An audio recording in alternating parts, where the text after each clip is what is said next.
विद्या से रहित उनका उद्धार कैसे होगा।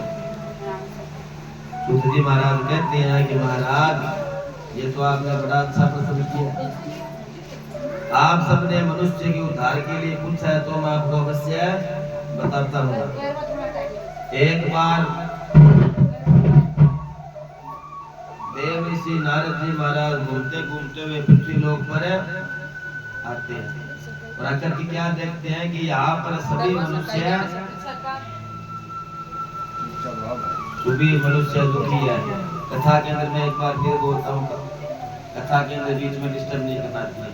पूजा के अंदर तो कोई बात नहीं है, चल जाता है। कथा के अंदर लास्ट में बताया जाएगा कि भगवान नारायण कुपित हो गए थे, तो कथा के अंदर बार बार डिस्टर्ब कर रहे थे, बार बार बातें कर रहे थे ना। और उसमें यह भी बताया जाएगा कि कथा सुनने से नारायण भगवान कितने प्रसन्न हो गए थे, उनके जीवन में क्या बदलाव किया था। इतनी बड़ी इतनी सुंदर कथा है कि सुनने से ही अपने सारे पाप नष्ट हो जाते हैं। ये अपना भाग्य है कि अपने इतने बड़े दरबार के अंदर बैठे हैं और ठाकुर जी महाराज की कथा का रसपान कर रहे हैं। वरना भाई जी ने और भी भोजनों को बुलाया था कि हमारे 10 बजे कथा होगी, 12 बजे कथा होगी, आपको आना है। आए क्या? नहीं आए। जिस पर ठाकुर जी महाराज की कृपा होती है वो चाहते हैं ना इस भगत को कथा सुननी है, उसको ही सुनाएंगे। बाकी अपने जी तोड़ लेते हैं, कथा सुने नहीं होती। मन में विचार करते हैं, मंदिर जाएं, देवता पे जाएं, पूजा करें, पर होती है क्या? नहीं होती है। जिस दिन ठाकुर जी की महाराज की इच्छा होती है ना, उसी दिन सभी पूजा पाठ हवन यज्ञ आदि अपने आप हो जाती है। तो ये अपने ऐसे माने चलो ठाकुर जी महाराज की बड़ी सुंदर कृपा है अपने ऊपर, जिन्होंने इस अलौकिक दिव्य दरबार के अंदर अपने को बिठा रखा है, अपने चरणों के सामने बिठा रखा है। जिस मनुष्य के जीवन में पुण्य होता है ना वही यहाँ पर बैठता है। ये भी एक सत्य बात है। पापी आदमी को भगवान अपने दरबार में नहीं बुलाते हैं। कोई साफ स्वच्छ सुंदर कपड़े पहन के मुंह धोया हुआ नहा धो करके बैठेगा, उसको तो अपने भी पास में बुलाएंगे। कोई बहुत गंदा होगा, मटमेला होगा, तो अपने क्या करेंगे? दूर है। तो वही ठाकुर जी की महिमा है। वो यहाँ पर क्या देखते हैं कि जिसके जीवन में थोड़ा थोड़ा पुण्य किया हुआ है, तो थोड़ा थोड़ा धर्म का कार्य करता है। धर्म के कार्य क्या होते हैं? पीपल सींच दिया, चिड़ियों को दाना डाल दिया, कबूतरों को दाना डाल दिया, गाय माता को कोई रोटी दे दिए। ऐसा जो छोटा छोटा धर्म का कार्य करता रहता है, उसके जीवन में पाप घट जाते हैं और पुण्य बढ़ जाते हैं। जब पुण्य बढ़ते हैं तब ठाकुर की दरबार का मौका अपने को मिलता है, तब जाकर के इसकी सेवा करने का मौका मिलता है। तो अपने को पुण्यशाली समझते हुए इस दरबार की मर्यादा रखते हुए बड़ी सुंदर कथा सुननी है। एक बार क्या होता है, 88,000 ऋषि सूत जी महाराज से पूछते हैं कि हे सूत जी महाराज, इस कलयुग में जो मनुष्य वेद विद्या से रहित है, उनको वेदों का ज्ञान नहीं है, विद्या आदि उनको नॉलेज नहीं है, ज्ञान नहीं है, उनका उद्धार कैसे होगा। सूत जी महाराज कहते हैं कि इसका आपको एक वर्णन बताता हूँ। एक बार क्या होता है, नारद जी महाराज घूमते घूमते हुए पृथ्वी लोक पर आ गए। यहाँ पर आने के बारे में क्या देखा कि सभी मनुष्य दुखी है, कुछ एक को छोड़ करके। उनके मन में विचार आया कि काश ऐसा कोई मैं इनको उपाय बता देता। वो लोग ये उपाय करते और उपाय करने से क्या हो जाते हैं, इनके सारे पाप, सारे दुख, सारे संकट, सारे कष्ट दूर हो जाते। लेकिन नारद जी को खुद को ही नहीं पता था कि क्या उपाय बताएं। किसी को उपाय को मालूम होगा तो ही बताएगा। मैंने में विचार किया कि ऐसा कौन व्यक्ति है जो इन सब का निराकरण कर सके। याद आया कि भगवान विष्णु वो सब चीजों के ज्ञाता है। नारायण नारायण नारायण करते करते भगवान विष्णु के सुंदर वैकुंठ धाम को चले गए। माता लक्ष्मी उनके सुंदर चरण दबा रही है। जैसे नारद जी को देखा तो विष्णु भगवान उठ करके बैठ के और पूछने लगे, बोलिए नारद जी महाराज, आज हमारे वैकुंठ धाम में कैसे आना। तो नारद जी कहते हैं, महाराज आपको तो मालूम ही है कि मैं यहाँ पर क्यों आया हूँ। आप तो भी सब चीजों ज्ञाता हो, मन की बात समझने वाले हो, अंतर्यामी में, फिर भी आप मेरे से पूछ रही हो, मेरे मजे ले रही हो क्या। विष्णु भगवान कह रहे नहीं, आप मेरे को बताओगे ना तभी मैं उसका निराकरण करूंगा। तो नारद जी महाराज क्या कह रहे हैं कि हे भगवान विष्णु, अभी पृथ्वी लोक पर गया था, वहां व्यक्ति दुखी है, संकट में है, मानसिक चिंता उनको बहुत रहती है। किसी के पास धन थोड़ा है तो चिंता, किसी के पड़ोसी के पास 2 रुपये ज्यादा आ जाता है तो उसको चिंता हो जाती है कि इसके पास ज्यादा रुपये आ गया। कोई गाड़ी ले लेगा तो उसको चिंता हो जाएगी, सामने वाले ने गाड़ी ले ली, अपने ने नहीं ली, है ना। कुछ ना कुछ चिंता उनके मन में रहती है। विष्णु भगवान कहते हैं चिंता तो होगी नारद जी महाराज। क्यों? क्योंकि धर्म का कार्य करते हैं तब लोग पीछे हट जाते हैं, और जब कोई ऐसा वैसा गलत कार्य होगा तब वो आगे आ जाते हैं। जब व्यक्ति धर्म नहीं करेगा तो उसको सुख कैसे मिलेगा? ऐसा लोग बहुत से लोगों के पास होता है, लेकिन वो फिर भी सुख की अनुभूति नहीं ले पाते। उनके घर में या कुछ न कुछ चिंता पीड़ाएं रहती है, बीमारी रहती है, ऐसा बहुत है, लेकिन उपभोग नहीं कर रहे। कईयों के पास कुछ भी नहीं होता फिर भी वो जीवन में आनंद से रहते हैं, हंसते खेलते परिवार में आनंद रहते हैं। 5 कमरे घर में है, 1 कमरा ही खाली है, बाकी सब 1 कमरा ही भरा हुआ, बाकी सब खाली पड़े रहते हैं। कोई उसके घर में जाता भी नहीं है, आता भी नहीं है, ना वो जाते ना कोई और आते। कोई आएगा नहीं, अपने किसी के जाएंगे नहीं तो सुख कहाँ से मिलेगा? बातें करेंगे या तभी तो सत्संग करेंगे, हरि सत्संग करेंगे, भगवान की कृपा होगी तभी तो सुख मिलेगा। उन्नति भी तभी होगी जब ठाकुर जी महाराज की सेवा करते रहेंगे, गुणगान करते रहेंगे। नारद जी ने पूछा महाराज बहुत बात तो आपकी सही है, एक काम करो, कोई छोटा मोटा उपाय बता दो उनको, वो लोग उपाय कर लेवे और उस उपाय से उनके पाप नष्ट हो जाए, दूर हो जाए, और उनके पास धर्म का बैलेंस हो जाए। छोटा ही बताना, ज्यादा बड़ा बताओगे तो वो लोग नहीं करेंगे। क्यों? उनके पास टाइम नहीं है। 1-2 घंटा वाला काम बता दो वो कर लेंगे। 5-6 दिन वाला बताओगे तो कलयुग में टाइम नहीं है किसी के पास, असंभव काम है। तो भगवान विष्णु कह रहे हैं नारद जी, तुमने मनुष्य के उद्धार के लिए ये बातें पूछी है तो मैं आपको बताता हूँ, वरना मैं कभी भी नहीं बताता। जैसे जैसे कलयुग बढ़ेगा वैसे वैसे जो भगवान सत्यनारायण की पूजा करेगा उसके सारे कष्ट आदि व्याधि रोग बाधा भगवान नारायण दूर कर देंगे, उसके धर्म की जड़ हरी कर देंगे। बोल विष्णु भगवान की। कैसे महाराज? वापस पूछो महाराज कैसे, कब करना चाहिए, कैसा करना चाहिए और क्यों करना चाहिए और किसने किया था, सारी बातें बताओ। तो देखो भगवान विष्णु अपने मुख से क्या कह रहे हैं कि एक चौकी के ऊपर मेरी तस्वीर लगाओ, चंदन से टिक्का करो, पंचामृत का और सवाया प्रसाद लगा करके कथा सुन करके आरती कर दो। जो व्यक्ति इतना कर लेगा ना उसके सारे काम सफल हो जाएंगे। फिर पूछा ये पूजा पाठ किसने की थी? सिर्फ ज्ञान हमको ही दे रहे हो या हमसे भी पहले किसी ने की थी? तो क्या कह रही है कि सबसे पहले एक सुंदर काशी नगरी में गरीब ब्राह्मण था। इतना गरीब था कि वह अपने परिवार के लालन पोषण के लिए भिक्षा मांगा करता था, और भिक्षा में कभी कभार उसको कुछ भी नहीं मिलता था, परेशान होता था। लेकिन भगवान का अन्य भगत था। देखो जो जितनी पूजा पाठ करता है ना, कई बार ये प्रसंग जरूर आता है हमारे जीवन के अंदर कि महाराज हम तो इतनी पूजा पाठ करते हैं, इतना धर्म का कार्य करते हैं, तो भी हम इतने खुश नहीं है, प्रसन्न नहीं है। लेकिन वो फलाना व्यक्ति कुछ भी नहीं करता है, उसको सब कुछ मिल रहा है, सुखी है, वो ऐसा क्यों? तो जैसा जैसा बताया इसका प्रसंग का निवारण बताते हैं। भगवान ने क्या कहा कि जो व्यक्ति जितना बड़ा भगत होगा ना उनका, उसके जीवन में उतनी ज्यादा परीक्षाएं आएगी। पहली कक्षा में अपने जब पढ़ते थे तो नॉर्मल पेपर होते थे, 1 2 3 4 5 6 7 8 9 10।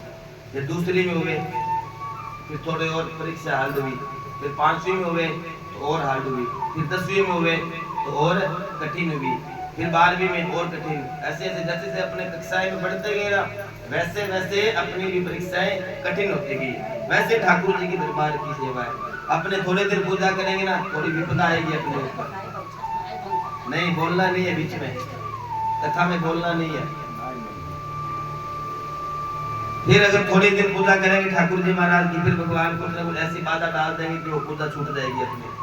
फिर अपने नियम बनाएंगे कि पीपल सींच के आऊंगी मैं, लेकिन 10-15 दिन जाएंगे फिर वो भी भगवान छुड़वा देंगे। क्यों? क्योंकि कलयुग है, कलयुग अपना असर डालेगा, ग्रह अपने असर डालेंगे। अपने को ठीक रहना है, 2 महीने 5 महीने लगातार अपने किसी एक नियम को पकड़ के रखेंगे, तब जाकर के उसका फायदा मिलना भी चालू होगा, अपने को रिजल्ट भी मिलना चालू होगा। अब वह गरीब ब्राह्मण दिल्ली भगवान की सेवा करता था, लेकिन गरीब ही था। 10 साल 20 साल तक ठाकुर जी की सेवा करता, नगर में भीख मांगने के लिए चला जाता और वापस जो भी भिक्षा में मिलता उससे अपने परिवार के साथ लालन पोषण करके अपना गुजारा करता। बहुत साल बीत गए। एक दिन भगवान नारायण को दया आ गई उस पर कि यह ब्राह्मण डेली भीख मांगता है और इसको कुछ इसको मिलता है नहीं, क्यों ना आज इसकी सहायता कर देनी चाहिए। देखो 10 सालों के बाद में उसने सहायता की भगवान नारायण ने। तो उस दिन क्या होता है, भगवान नारायण एक पंडित जी महाराज का रूप बनाते हैं और आकर के उस गरीब ब्राह्मण के पास में बोलते हैं, पंडित जी महाराज जय सिया राम। गरीब ब्राह्मण बोलता है, महाराज आप कौन? तो बताया, मैं आपके पड़ोस में रहता हूँ, देखता हूँ कि आप सुबह निकलते हो, शाम को वापस आते हो, दुखी हो, कोई चिंता है, कोई मन में बात है तो मेरे को बताओ, क्या बताऊं, आपकी सहायता कर दूं। गरीब पंडित जी ने कहा, महाराज खाने पीने की व्यवस्था नहीं है, रहने के लिए घर नहीं है, पहनने के लिए कपड़े नहीं है, इतना ही काम होता है ना मौज महाराज। तो कहे काम करो महाराज, गरीब पंडित जी महाराज आप भगवान सत्यनारायण की कथा सुनो, पूजा करो, उनका पाठ करो। प्रत्युत्तर में तुरंत जवाब आया कि भगवान 10 सालों से कर रहा हूँ लेकिन रिजल्ट नहीं मिला। तुरंत भगवान कहते हैं, भगवान इतने दिन आपके जीवन में पाप अत्यधिक थे, कोई पूजा कराते हैं एक दिन में उसका रिजल्ट नहीं मिलता है, कहते हैं महाराज आपने पूजा करी रिजल्ट नहीं मिला। जो पाप अपने जीवन के अंदर कर रहे हैं उनका नाश होगा, उसके बाद के अंदर पूजा का रिजल्ट मिलना चालू होगा। उसी प्रकार का भगवान में तो डेली पूजा करता हूँ लेकिन कोई फायदा नहीं हो रहा। तो बोला इतने दिन आपने जीवन में बहुत सारे पाप कर रखे थे महाराज, वो पाप धीरे धीरे धीरे धीरे धीरे धीरे खत्म हो गए, समापन हो गए, लेकिन अब आप जब भी पूजा करोगे ना उसका तुरंत आपको रिजल्ट मिल जाएगा। गरीब पंडित जी महाराज को सारा विधि विधान बताया और भगवान नारायण अंतर ध्यान। अब गरीब पंडित जी रात को सोए लेकिन उनको नींद नहीं आई। क्यों नहीं आई? श्रद्धा विश्वास रूप में उनको विश्वास हो गया था कि मैं जब भगवान सत्यनारायण की पूजा करूंगा तब मेरा कल्याण हो जाएगा, मेरे घर में सुख शांति अन्न धन लक्ष्मी का भंडार है भर जाएगा। श्रद्धा विश्वास रूप में उसको भी श्रद्धा हुई, विश्वास हुआ, तब जाकर के पूजा उसको फायदेमंद साबित हुई। रात को नींद नहीं है, सुबह उठा, भगवान के चरणों में प्रणाम करके भिक्षा के लिए चल पड़ा। थोड़ी दूर गया तो उस दिन भगवान की कृपा से क्या होता है, उसको 4 गुना मूल्य प्राप्त हो गया। बहुत खुश हुआ, रास्ते में दूध दही घी आदि लिया, ठाकुर जी महाराज की पूजा पाठ की और पूजा पाठ के प्रभाव से नगर का बड़ा सेठ बन गया। बोल विष्णु भगवान की। अब देखो नगर का सेठ कैसे बना वो बताते हैं। हमेशा वो 25 रुपए कमाता था डेली के, उसके परिवार में लालन पालन खर्चा लग जाता था। उस दिन कितने कमाए उसने? 4 गुना। तो 25 × 4 बराबर है 100 रुपए। 100 रुपए में 25 रुपए तो डेली का खर्चा था। कितने रुपए बच गए? 75 रुपए में 25 रुपए उसने पंडित जी महाराज को दक्षिणा दे दी पूजा करवाने की। कितने रुपए बच गए?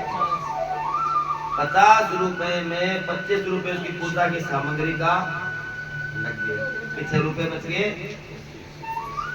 जैसे ही ठाकुर जी महाराज पंडित जी महाराज ने पूजा समापन की तो उधर बैठे नारायण ने क्या देखा कि पंडित जी महाराज ने बड़े भाव से पूजा की है। पूजा तो बहुत सारे करते हैं लेकिन भाव, अगर भाव नहीं है पूजा में तो कोई मतलब ही नहीं है।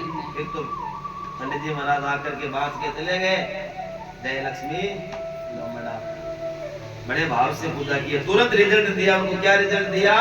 एक लॉटरी वाले का रूप बना लिया भगवान ने और आकर के उसके घर के पास में आकर के बोलते हैं, लॉटरी ले लो, लॉटरी ले लो, लॉटरी। पंडित जी महाराज सोचता यार 25 रुपए बचे हैं, ये काम करते हैं लॉटरी ले ले। फिर मन में तुरंत विचार आ गया, कल काम नहीं चला तो कम से कम कल का खर्चा तो अपने पास पड़ा है, सोचा नहीं लेंगे लॉटरी को। फिर आवाज आई महाराज लॉटरी ले लो। पंडित जी ने कहा नहीं।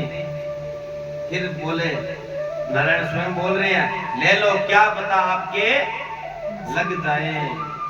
पंडित जी ने सोचा यार 3 बार बोल दिया है तो देखी जाएगी, ले लेते हैं। तो बोला कितने रुपए की है। अब नारायण को मालूम था, भगवान नारायण को 25 रुपए पंडित जी के पास में है। अगर बोलेंगे 30 रुपए की है तो पंडित जी क्या करेंगे, नहीं लेंगे। तो बोले महाराज 25 रुपए की है। तो बोला महाराज काट दो। तो किस नाम से काटे कि आप काटो भगवान श्री सत्य नारायण। लॉटरी कटाई, लाख करके चरणों में रख करके बोले भगवान तेरे भरोसे मेरी गाड़ी तू जाने, तेरा काम भगवान मेरा काम था पूजा करना पाठ करना, जो मेरा कर्म था वो मैं कर रहा हूँ। फल कौन देगा, फल आप दोगे। वही लॉटरी 25 रुपए की सुबह मार्केट के अंदर 25 लाख रुपए की निकल गई। बोल विष्णु भगवान की जय। ये तुरंत रिजल्ट और तुरंत पर्चा दिया।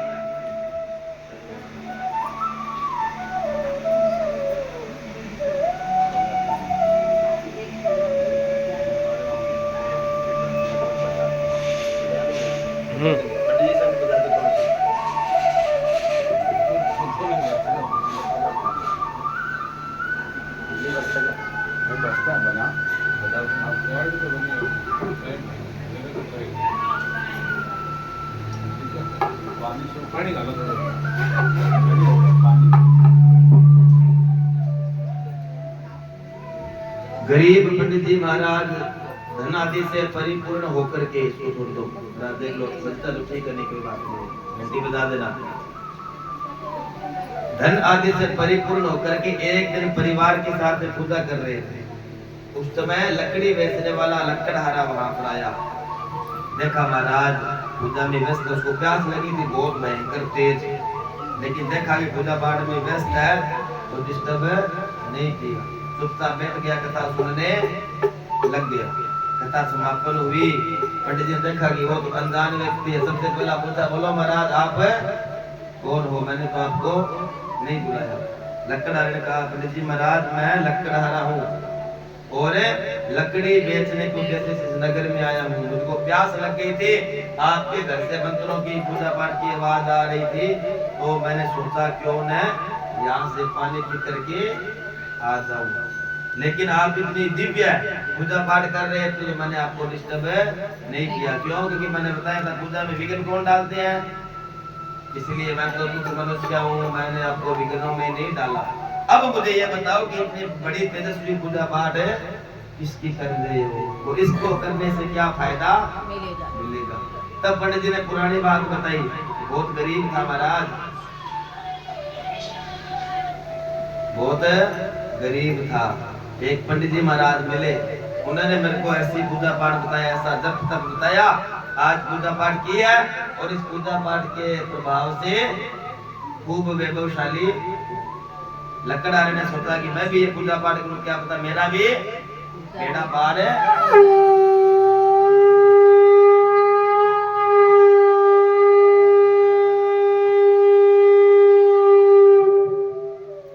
मेरा भी बेड़ा पार हो जाए। लकड़हारा सारा विधि विधान सुन करके भगवान नारायण को प्रणाम करके लकड़ी बेचने के लिए नगर की तरफ बढ़ा। भगवान की कृपा से उसको भी 2 गुना 4 गुना मूल्य मिला। उसने भी भगवान ठाकुर जी महाराज की पूजा पाठ की और पूजा पाठ के प्रभाव से खूब नगर का बड़ा सेठ बन गया और अंत में भगवान के धाम को चला गया। बोल विष्णु भगवान की जय। वाह भगवान विष्णु, बहुत सुंदर बात आपने बताई। और बात बताओ। अब भगवान फिर कह रहे हैं कि प्रजा पालन के अंदर तुंगदुर्ग नाम के एक महाराज थे। वह डेली मंदिर जाता था और गौ माता की सेवा करता था, भगवान की नित्य पूजा करता था और पूजा पाठ के कार्य में सदैव सचेत रहता था, धर्म के कार्य में सदैव सचेत रहता था। एक दिन राजा और रानी दोनों भद्रशिला नदी के तट के ऊपर भगवान नारायण की पूजा कर रहे थे। साधु नामक वैश्य वहां पर आया, पूछा कि आप ये कौन से देवता की पूजा कर रहे हैं, क्या फायदा मिलेगा? आप तो राजा हो, धन भी कमी नहीं है, सुखी भी हो, सब कुछ आपके पास, में क्या दिक्कत है? तो वैश्य की बात सुनकर महाराज ने कहा, महाराज मैं सत्यनारायण भगवान की पूजा कर रहा हूँ, मेरे पास अन्न भी है, धन भी है, लक्ष्मी भी है, वैभव भी है, संपत्तिशाली भी है, लुगाई भी है, सब कुछ है, लेकिन मेरे पास है संतान नहीं है। संतान की कामना के लिए मैं ये भगवान की पूजा पाठ कर रहा हूँ। अब उस साधु नामक वैश्य के भी संतान नहीं थी, उसको अचंभा हुआ, पूछा, महाराज ये पूजा पाठ करने से संतान हो जाएगी? अवश्य हो जाएगी। कैसे?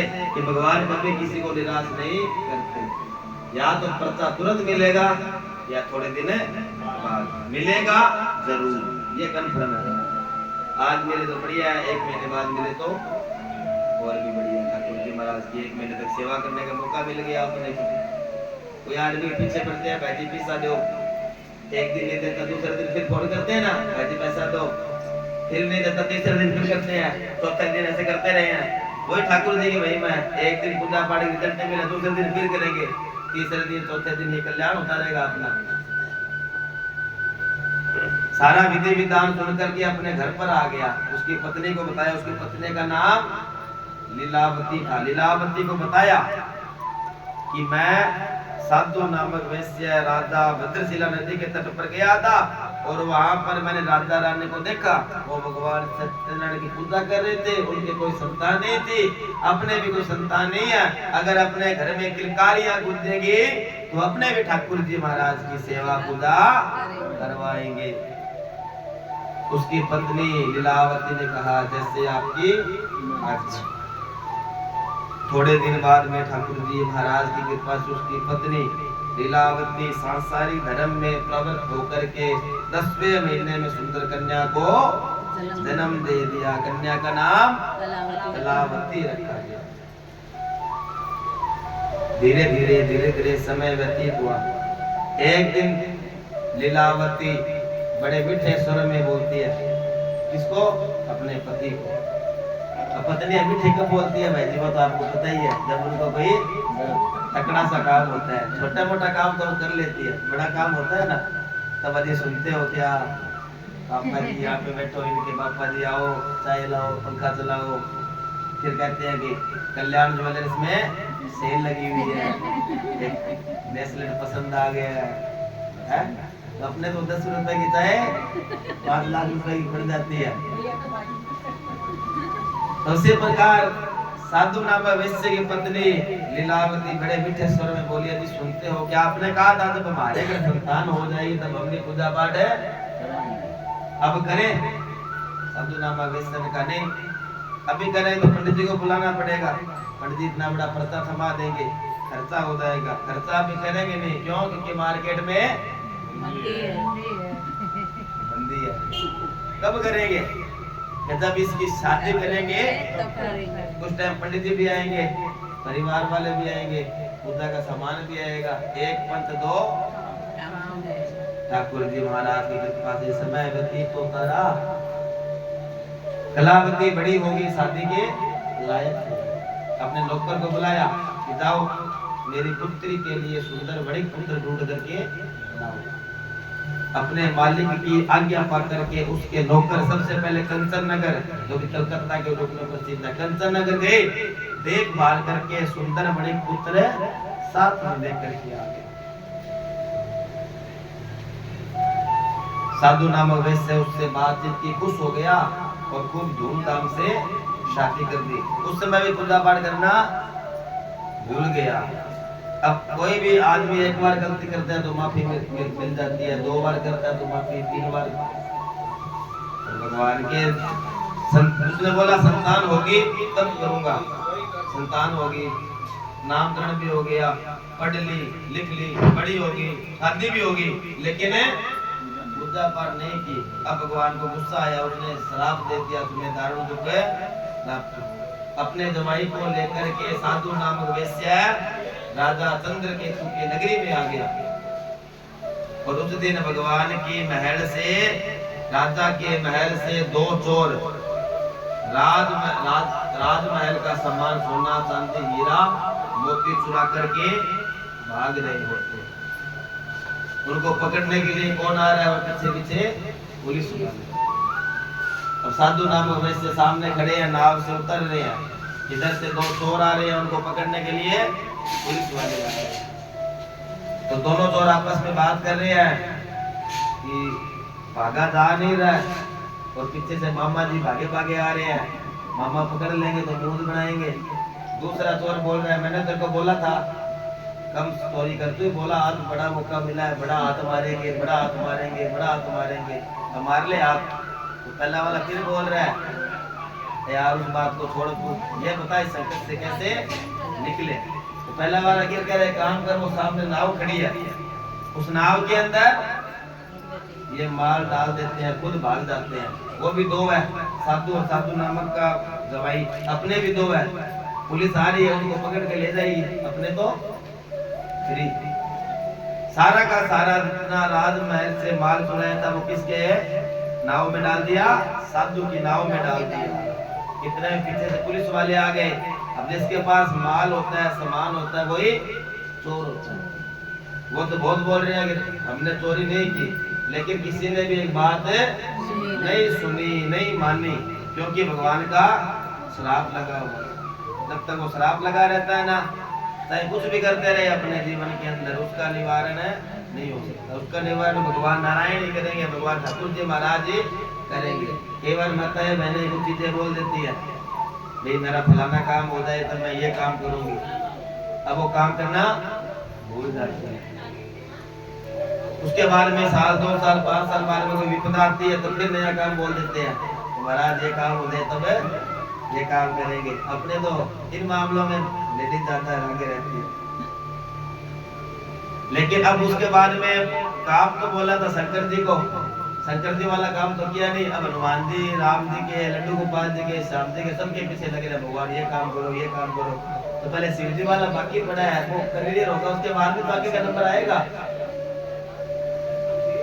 उनको दारुण दुख प्राप्त हुआ था। दोनों ने किसी ने एक बात नहीं मानी, सारा का सर धन लेकर के राजमहल में जमा कर दिया और उनको बंदी गृह में, जेल में डाल दिया। उनके घर पर भी जितना माल सामान था तो चोर चुरा करके ले गए। सब घर में दुखी हो गए, बीमारी आ गई। एक दिन लीलावती और कलावती आपस में बात करती है, अचानक से ऐसे क्या हो गया। पिताजी गए हैं वो भी नहीं आए, जवाई राजा गए हैं कमाने के लिए वो भी नहीं आए, ऐसा कैसे। थोड़े समय बाद कलावती एक पड़ोसी घर में जाती है कोई काम से, तो वहां पर क्या देखती है, भगवान नारायण की बड़ी दिव्य पूजा, अलौकिक दरबार लगा हुआ है, बड़ी दिव्य पूजा हो रही है। पूजा सुनने लग जाती है, देखने लग जाती है। लेट हो जाती है, रात पर घर को पहुंचती है तो पूछती है उसकी माता की, बेटी कलावती अब तक कहाँ पर थी, तेरे मन में क्या बात है, कहाँ पर तू पंचायती करती फिर रही है। तो बताया कि मैं तो पड़ोसी घर में गई थी, वहां पर भगवान की पूजा हो रही थी। कौन से भगवान की, अब जैसे नाम लिया सत्य नारायण, उसकी माता लीलावती को कौन सी बात याद आई, जो पहले वाली कि हमने भी एक बार संकल्प किया था, कौन सा, कि जब संतान होगी तब पूजा पाठ करेंगे। हो सकता है वो पूजा पाठ अभी तक पूर्ण नहीं किया है, उसकी वजह से हमारे ऊपर ये दुख के दिन आन पड़े हैं। इधर उधर से कुछ पैसे की व्यवस्था की, ठाकुर जी महाराज की कृपा से खूब धूमधाम से विधि विधान से पूजा पाठ कर दिया। और दूसरी अर्जी लगाई कि हे नारायण भगवान, मेरे पति और दामाद जी मेरे गांव में आ जावे। तुरंत राजा चंद्रकेतु को सपने में दर्शन दिया भगवान ने, हे राजन दो मणिक पुत्रों को बंदी बना रखा है, उनको छोड़ दे। अगर ऐसा नहीं करेगा तो मैं तेरे राज्य का नाश कर दूंगा। राजा सुबह उठा, जाकर के उन दोनों को अपने सामने बुलाया। दोनों ने आते ही राजन को प्रणाम किया और कहा कि राजन, हमने कोई चोरी नहीं की थी, हमको बेवजह सजा मिल रही है। राजा ने कहा मेरे को मालूम है। ऐसा कहा और खूब जितना उनका धन लिया था उनका 4 गुना धन दे करके उनको नगर से विदा कर दिया। बोल सकते हैं भगवान की। थोड़ी देर के बाद के अंदर साधु नामक वैश्य अपने जवाई को लेकर के अपने गांव की तरफ बढ़ा। मन में प्रणाम किया, ये भगवान ठाकुर जी महाराज यात्रा आरंभ कर रहा हूँ, घर की आप मेरी रक्षा। अब भगवान ने सोचा देखते हैं अभी साधु नामक सुधरा या नहीं सुधरा, इससे क्या लेनी चाहिए, परीक्षा लेनी चाहिए। तो एक पंडित जी का रूप बना लिया और सेठ जी के पास जाकर वो सेठ जी जैसे आपके नाव में क्या है, तो कहा कि मेरे नाम में तो बेल पत्र पुष्प दूब और तुलसी है महाराज, आपको क्या चाहिए, दक्षिणा चाहिए, दक्षिणा मेरी जेब में है, तू क्या। उन्होंने बोला नहीं नहीं महाराज, दक्षिणा कौन किसको देता है वो अपने बाद में बात करेंगे, अभी तो मुझे बस इतना ही पूछना था कि आपके नाव में क्या था। आपने जैसा कहा वैसा हो, तथास्तु। ऐसा कह करके पंडित जी महाराज एक पेड़ के नीचे जाकर के बैठ गए। जैसे पंडित जी महाराज भगवान नारायण पेड़ के नीचे जाकर के बैठते हैं तो साधु नामक वैश्य की नाव के अंदर सोना चांदी हीरा मोती सब के सब गायब हो जाते हैं और वहां पर बेल पत्र पुष्प दूब तुलसी आदि हो जाती है। देख करके मूर्छा हो गई, होश में आने के बाद में जोर जोर से विलाप करने लग गया। ठाकुर जी महाराज ये अचानक से कैसे हो गया।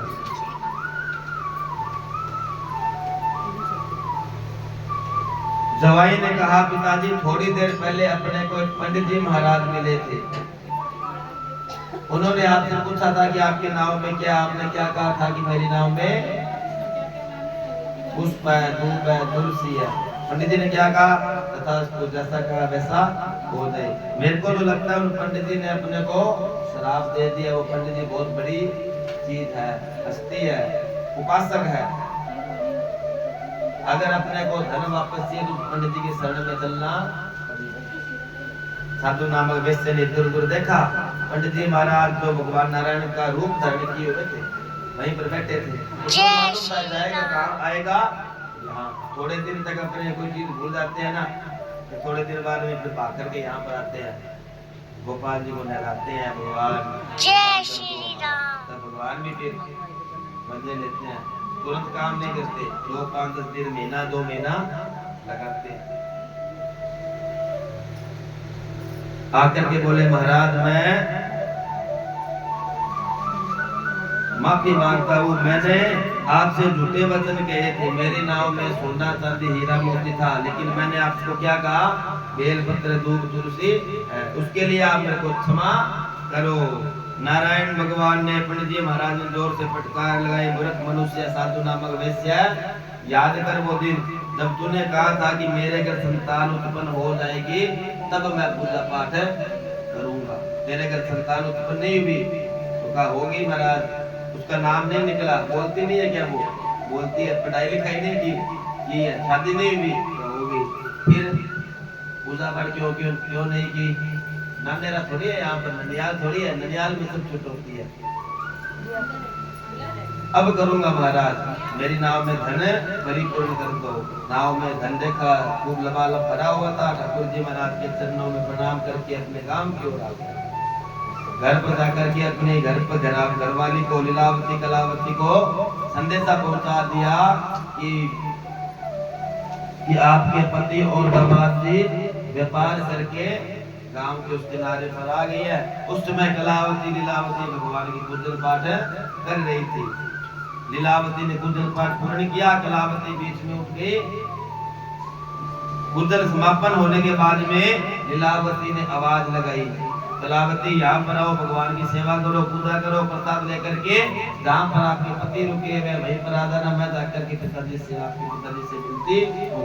ऐसा कहकर लीलावती चली गई।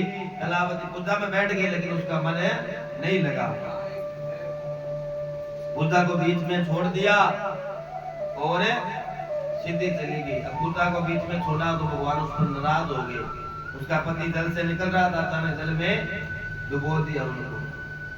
कलावती जोर से रोई, पिताजी ये क्या हो गया, मेरा पति कहाँ पर है। आकाशवाणी हुई, बेटी कलावती घर पर जाकर के पूजा पाठ कर करके आओ, आपका पति अदृश्य हुआ है, यहीं पर मिल जाएगा। कलावती घर आई, भगवान की पूजा पाठ की, प्रसाद लिया, भगवान के चरणों में नतमस्तक होकर के बार बार माफी मांगी। वहां पर गए तो देखा उसका पति विराजमान था। उसके बारे में साधु नामक वैश्य अपने पति के साथ में, साधु नामक वैश्य अपने परिवार के साथ के अंदर घर पर आ गया और खूब आनंद लेकर के अपने जीवन के अंदर अनेक प्रकार के सत्कर्म करता हुआ, प्रत्येक पूर्णिमा को भगवान कथा सुनता हुआ अंत में भगवान के नाम को चला गया। वो सत्यनारायण भगवान की। और बातें बताओ भगवान विष्णु, ऐसा नारद जी महाराज कहते हैं। विष्णु भगवान कहते हैं प्रजा पालन में लिंग तुगध्वज नाम के महाराज थे। एक दिन जंगल में गए, जंगल में जब शिकार करके वापस आ रहे तो एक पेड़ के नीचे बैठ गए। उस पेड़ के ठीक सामने कुछ गोप वाले भगवान की